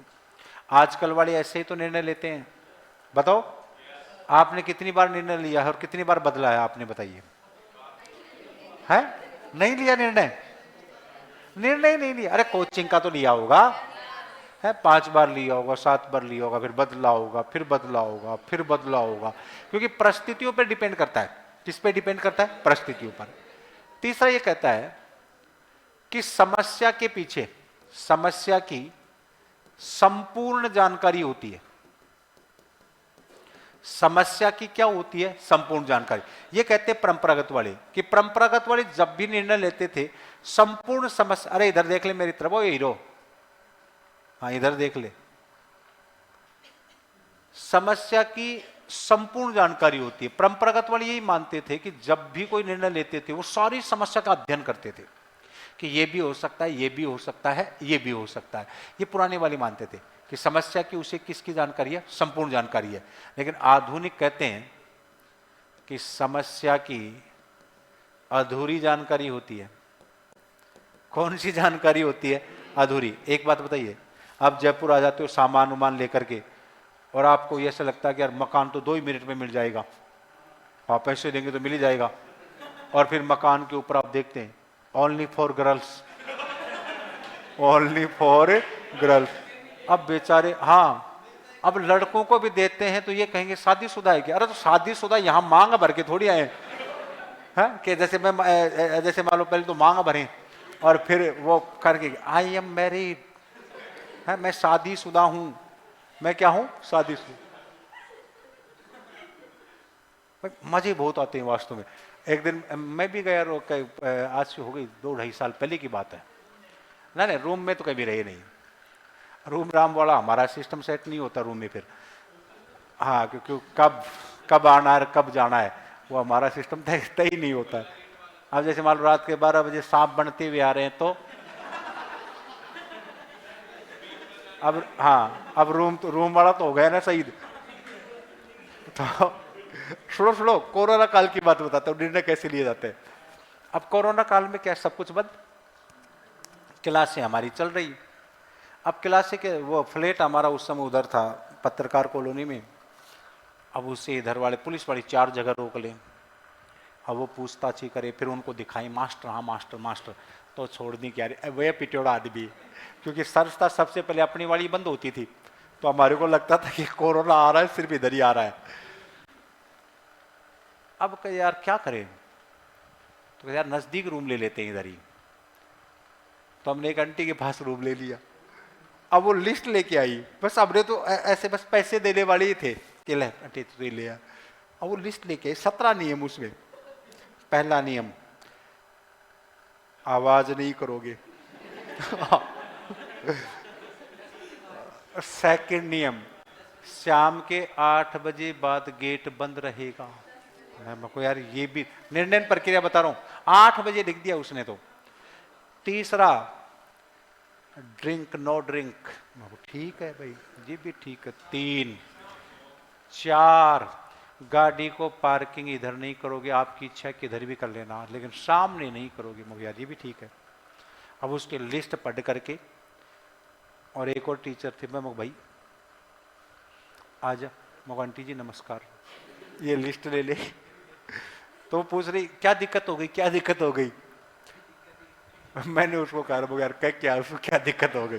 तो ये नियम तो सारे दे काट, ऐसे काट दे। मगर न तो हमारे आने का सिस्टम है न जाने का सिस्टम है। गेट बंद रखेंगे वो गेट के ऊपर से आ जाएंगे, कोई दिक्कत नहीं। हाँ, तो गेट गार्ड तो बंद रखो, उसमें कोई दिक्कत नहीं है। सुनो, तो अब वो मेरे से कह रहा मेरे वाला साथ बड़ा, मैं तो कूद सकूं, तू कैसे कूदेगा? हाँ, ये बता, तू हाथ पैर तुड़वाएगा और तो क्या है? मैं भी कैसे न कैसे जुगाड़ कर लूंगा। मैं गाड़ी से ऊपर चढ़ करके ऐसे आ जाऊंगा। तू अगर ये रखती है ना तो मैं ठीक है। अब आंटी ने कहा ठीक है रख लो। अब हमारे भी माइंड में सेट हो गया, मैं आंटी को 15 दिन में कर देंगे परेशान। हमने आधा के रह दिया, आधो ले आंटी ले ली। अब 15 दिन से 16 दिन रुकनू ना है। तो मैं आंटी को 10 से 1 दिन में बढ़िया वाला कर दिया परेशान। बस कर दिया ऐसे कैसे, जब भी आए ऊपर से आए। अब वो अंकल हमारे को देखता कि यार ऊपर से चढ़ रहे और आ रहे। एक दिन मैं गिर गया, वो आंटी आई, आया ना मजा। तो हाँ, तो ऐसे ये क्या होता है, निर्णय प्रक्रिया है। कौन सी प्रक्रिया है? निर्णय प्रक्रिया, डिसीजन प्रोसेस। कौन सी प्रोसेस है? डिसीजन। अरे सुनो, जिंदगी में ध्यान रखिएगा, जिंदगी में सारे फेज को दोबारा जीने की कोशिश किया करो। आपकी लाइफ में कितना ही बड़ा तो कुछ भी आ जाए, दिल को हमेशा बच्चा रखिए, तब तो आप जी सकते हो। और ऐसे रहोगे ना कि बस मैं बड़ा हो गया, वो खत्म हो गया। वो क्या हो गया? खत्म हो गया। हाँ, जैसे आप अपने मित्रों के साथ मिलते हो, बस हरकतें वही होनी चाहिए, बिल्कुल बिल्कुल बच्चे वाली हरकतें। बस उसमें क्या होता है, उसमें ऐसे लगता है कि यार फिर थोड़ी सी जिंदगी फिर जीने का थोड़ा सा क्या आ जाता है, मजा। और ये मजा तब कब आएगा, जब निर्णय लेने की क्षमता होगी आप में। क्या होगी, निर्णय ले। अब निर्णय लेने की क्षमता ही नहीं है, बापू से डरते हो, मम्मी से डरते हो, समाज से डरते हो, बंधनों से डरते हो, तो फिर कहां से निर्णय करोगे? आंटी से डरते हो, अंटे से डरते हो, तो फिर कहां से करोगे बताओ? तो एक बात ध्यान रखिएगा, परंपरागत आधुनिक में ये कहते हैं परंपरागत वाले निर्णय हमेशा कैसे लिए जाते हैं, पूर्ण विवेकशीलता से और पूर्ण तार्किकता से। ये कहता है ना, विवेकशीलता पूर्ण नहीं होती, सीमित होती है और सीमित तार्किकता होती है। दूसरा ये कहता है कि निर्णय कौन से वातावरण में लिए जाते हैं, निश्चित परंपरागत वाले। ये कहते हैं वातावरण बदलता रहता है, कब मौसम बदल जाए किसी का भरोसा नहीं है। तीसरा, समस्या की संपूर्ण क्या होती है, जानकारी। ये कहता है समस्या की अधूरी जानकारी होती है, समस्या की संपूर्ण जानकारी होती ही नहीं है। अरे एक बात बताओ, अगर आपको संपूर्ण जानकारी होगी तो निर्णय ले लोगे, लेकिन आधुनिक में क्या किसी की संपूर्ण जानकारी हो सकती है क्या? अब आपको पता है कि पहले आपकी किसी से दुश्मनी हुई है, तो आपको पता था कि पहले वो लठ ही रखता था। अब जैसे मान लो AK-47 लेके आ गया तो, और अब आप जा रहे हो ऐसे चक्कू लेकर के, और वो पहले से बैठा है, तो फिर आप ये कहोगे भाई साहब मैं तो सब्जी काटने के लिए आया था, मैंने नया धंधा कर लिया सब्जी काटने वाला। तो ये कह रहा है कि समस्या की हमेशा कौन सी जानकारी होती है, अधूरी। ये कहता है निर्णय हमेशा श्रेष्ठ होते हैं। व्यक्ति जो भी निर्णय लेता है वो कौन सा निर्णय लेता है, श्रेष्ठ। ये कहता है निर्णय श्रेष्ठ कुछ नहीं होता है, निर्णय हमेशा होता है संभावित। कौन सा होता है, संभावित निर्णय। और वाक्य में आधुनिकता के दौर में हमेशा निर्णय कौन सा होता है, आप सिर्फ संभावनाएं प्रकट कर सकते हो कि यार ये नहीं तो ये हो जाएगा, ये नहीं तो ये हो जाएगा, कुछ नहीं है तो वापस बस में बैठ करके आ जाना। हाँ निश्चित, आप नहीं कहते कि गारंटी, गारंटी ना है भाई, मैं तो तेरे को रास्ता बता सकता हूं, मिल गई तो ठीक है, नहीं मिले तो कोई गारंटी नहीं है। पहले वाले ये कहते थे बोल दिया ना मिलेगी तो मिलेगी, पहले वाले ये कहते थे जबान दे दी ना है, प्राण जाए पर वचन न जाए। आजकल वाले कहते हैं वचन जाए तो जाए, प्राण नहीं जाने चाहिए।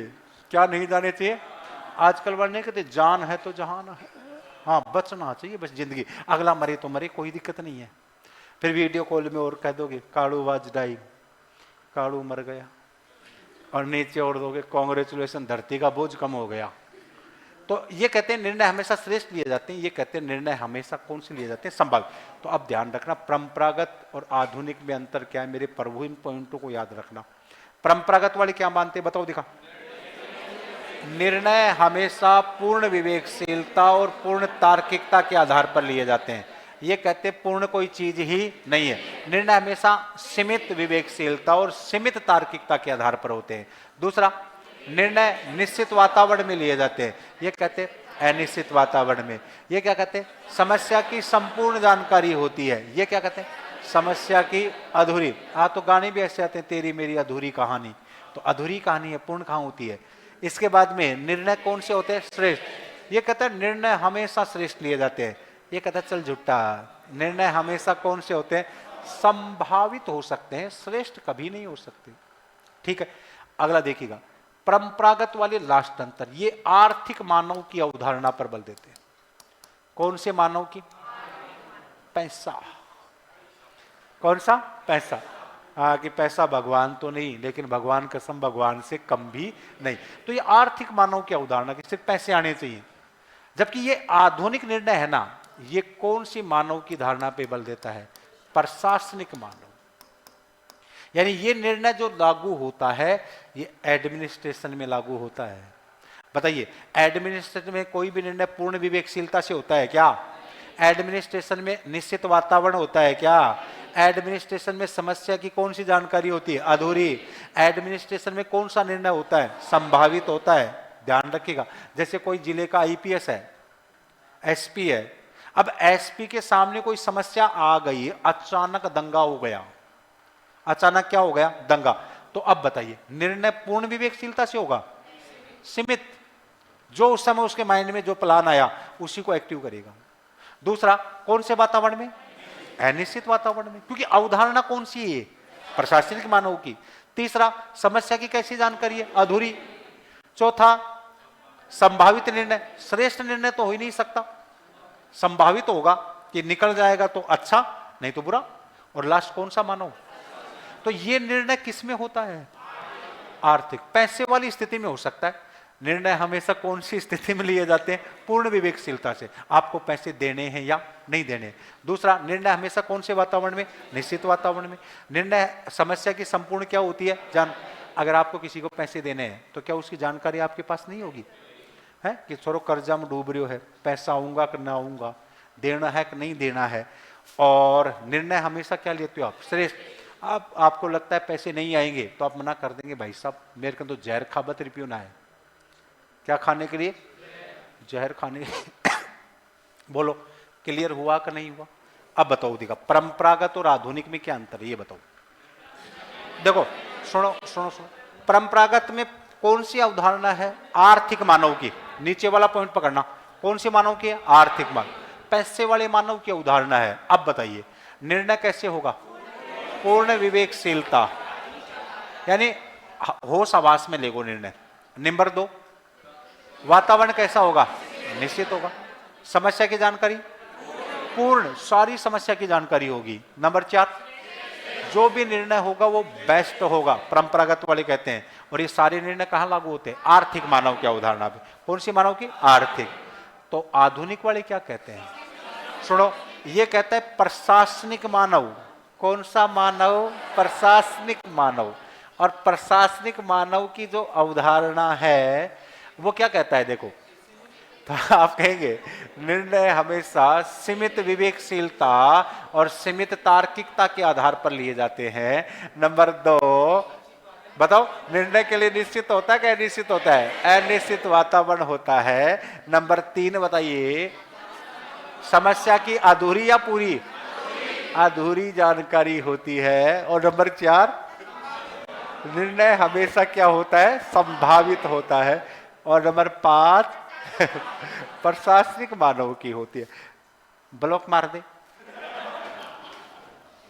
डिसीजन ले ली ना, सुन, डिसीजन ले ली तो आज ही कर दे ब्लॉक, टाटा बाय बाय। हाँ, तेरी मेरी अधूरी कहानी। लिख दे लिख दे लिख दे लिख दे, लिख लिख लिख लिख लिख।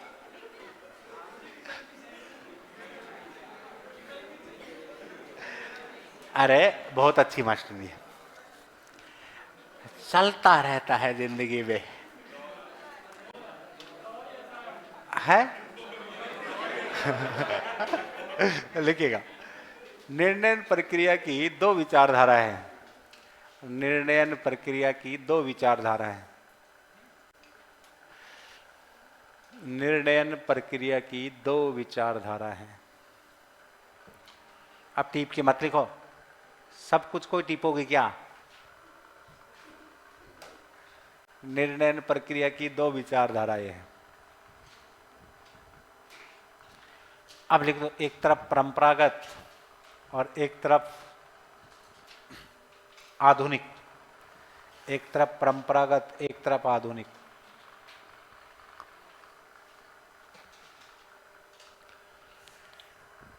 परंपरागत की तरफ लिखो।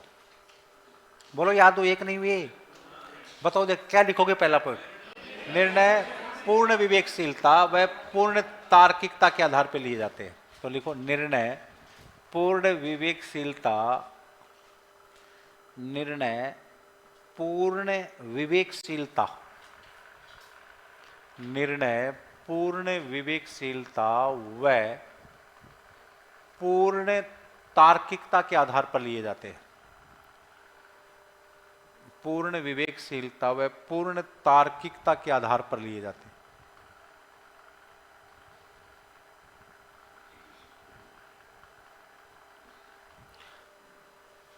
तो आधुनिक में क्या लिखोगे? पूर्ण तो कोई नाम ही नहीं है, सीमित। तो लिखो निर्णय सीमित विवेकशीलता व तार्किकता के आधार पर लिए जाते हैं। पूर्ण नाम की कोई चीज ही नहीं है। निर्णय सीमित विवेकशीलता व तार्किकता के आधार पर लिए जाते हैं। एक कह रहा है पूर्ण होता है, एक कहता है सीमित होता है। सीमित तो कौन मानता है? आधुनिक। पूर्ण कौन मानता है? परंपरागत। पहला पॉइंट क्लियर। नंबर 2 लिखिएगा परंपरागत की तरफ। निर्णय निश्चित वातावरण में होते हैं। निर्णय निश्चित वातावरण में होते हैं। निर्णय निश्चित वातावरण में होते हैं या निश्चित वातावरण में लिए जाते हैं। तो इधर क्या कह रहा है? अनिश्चित। लिखो निर्णय अनिश्चित वातावरण में होते हैं। निर्णय अनिश्चित वातावरण में होते हैं।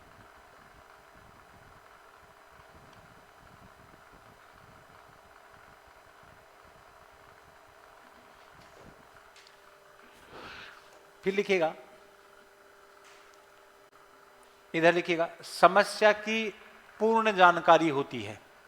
कि जो भी जिस प्रकार का भी आप निर्णय ले रहे हैं तो समस्या की आपको संपूर्ण जानकारी है। देखिएगा समस्या की पूर्ण या संपूर्ण जानकारी होती है। समस्या की पूर्ण ओब्लिक संपूर्ण जानकारी होती है। सारी समस्याएं जानते हो आप।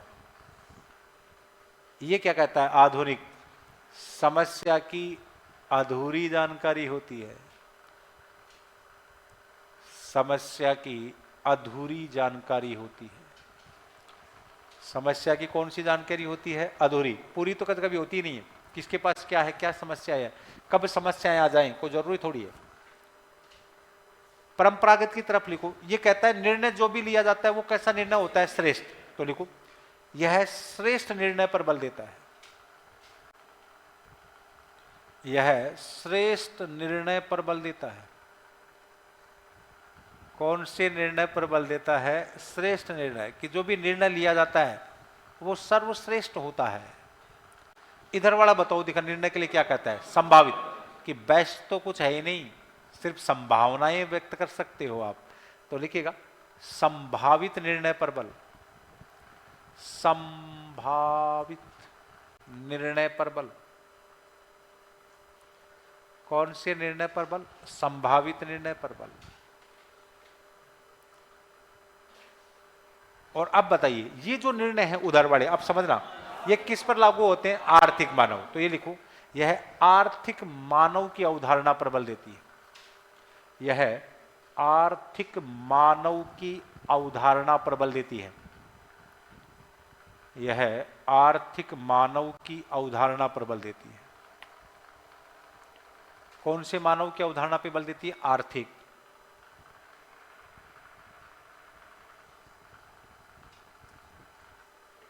और ये निर्णय कहां पाए जाते हैं? प्रशासनिक मानव।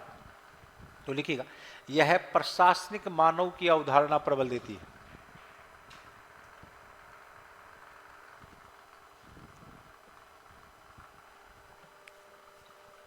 यह प्रशासनिक मानव की अवधारणा पर क्या देती है? बल देती है। अब एक पॉइंट और लिख दीजिएगा लास्ट, सुनना एक मिनट। निर्णयन प्रक्रिया के विचारक। कि अब आप इस निर्णय प्रक्रिया में डिसीजन प्रोसेस में किस किस के विचार पढ़ने वाले हो? तो देखो पहला विचार तो आप पढ़ने वाले हो हर्बर्ट साइमन का।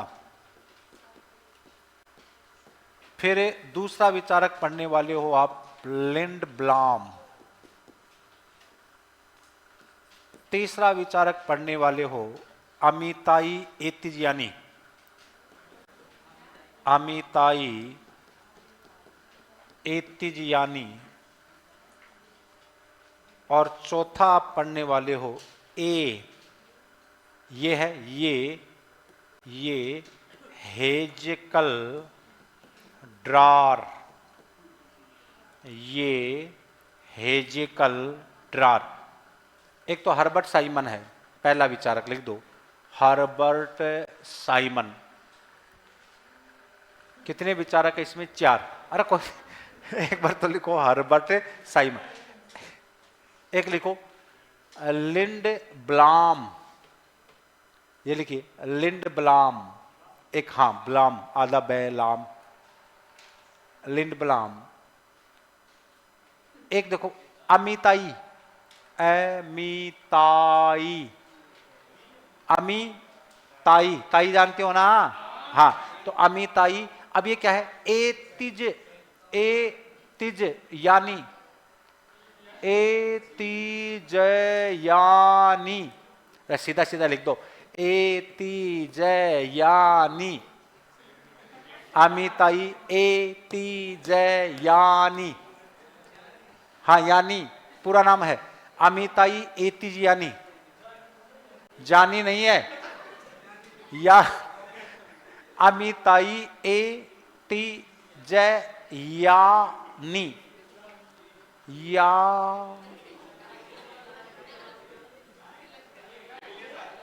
यानी। लिख दिया? अगला लिखो ये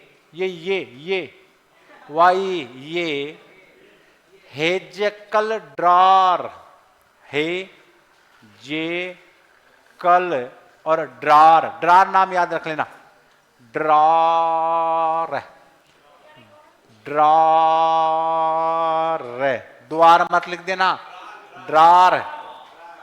दोबारा बोलो, कौन कौन से नाम है बोलो दिखा।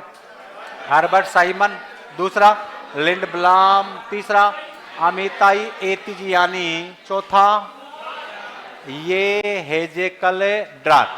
और इसके ऊपर अपन पढ़ेंगे कल, ये 4 विचारक पढ़ेंगे। ओके।